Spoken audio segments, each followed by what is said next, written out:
Haja Umkherat'ın Fergal Kurdi. Arkadaşlar Kürtçe derslerimize hoş geldiniz. Bundan sonra haftanın 3 günü, pazartesi, çarşamba ve cuma günleri hep birlikte en temelden başlayıp en ilerideki seviyelere kadar Kürtçe öğreneceğiz.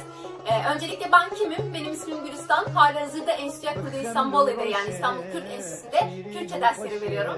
Şimdi gelin biraz konuştuğumuz dili tanıyalım. Kürtçe, Hint-Avrupa dil ailesine ait bir dil. Hint-Avrupa dil ailesinin İrani diller kolunda yer alıyor. Avrupa dilleri ve Farsça gibi diller Kürtçenin akrabaları arasında sayılıyor. Peki Kürtçenin kurmancı lehçesini öğreneceğiz dedik. Diğer lehçeler neler?